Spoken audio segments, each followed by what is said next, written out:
Hey there and welcome. Today we're going to be talking about the functional trainer high rotation. This is an incredible exercise for your core. It's going to be working your oblique muscles in a different range of motion. So the first thing you're going to want to do is set up your cable arm, the height of it to, I would say, lower than your hip height for the most part. And then you want to make sure that you put your rotation arm at around a 1 on this machine. So basically you're inside the machine as much as possible. Then choose the appropriate weight. Make sure you can start off light, do 20 repetitions, then slowly start to increase the weight every other week or month. Once you do that, take a little step away from the machine. Make sure that your core is tight. Make sure your chin is tucked, and make sure that that back leg or the leg that's closest to the machine is rotating. So you want to pivot on the ball of your foot there as you're doing it. That's a natural rotation motion. You don't want your feet completely straight, because if they're too straight, you're going to start feeling pain in your knee. But before we continue, here's a word from today's video sponsor. I'm today's video sponsor, and if you'd like help losing fat or gaining muscle, there are a few ways I can help you down below. Either set up a free consultation with us, purchase through one of our free affiliate links, or purchase one of our instant access affordable training programs. Can't wait to be of service to you. Now let's get back to the rest of the video. And those are the key points when it comes to doing this exercise correctly.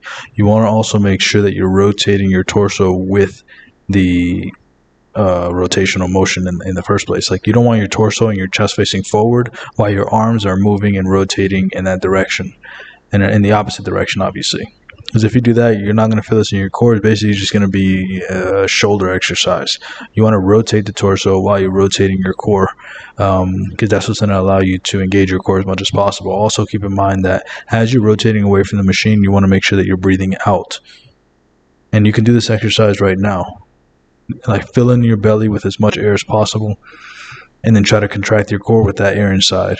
You're going to feel contraction, but you're going to feel way better contraction if you let the air out completely. So breathe out completely and then engage your core. You're going to see that there's an enormous difference in how much pressure you feel in the muscles in your abs.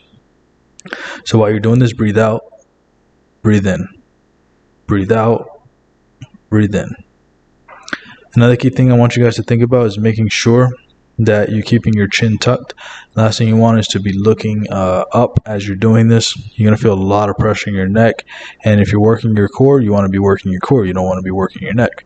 If you're working your neck, do that on another day. But for this exercise, doing it correctly will make it so that you don't feel that much pressure there. Another key thing is to make sure that you're going upward as you're doing the rotation. You don't want to be going straight across, because that's not the angle of the machine. You're going to feel really awkward doing it that way. So notice that the arm of the cable is low. So that means that you need to go high. And if the cable is high, then that means you need to go low. That's a natural direction. So here's some common mistakes, like I said before. You don't want your arms going in one direction and your chest facing and just facing forward. You're not really going to feel it. Also, make sure that you're not excessively bending your elbows. You want your elbows to be slightly bent, but not like this. Nothing like this. And trust me, you're not going to feel this in your core much. Also, you don't want to be bending down. You don't want to bend your knees that much in order to do the rotation. Just a slight bend in the knees, just to take a little bit of tension off of them, and then do the rotation properly. Also, make sure that your head moves in the same angle of your torso, not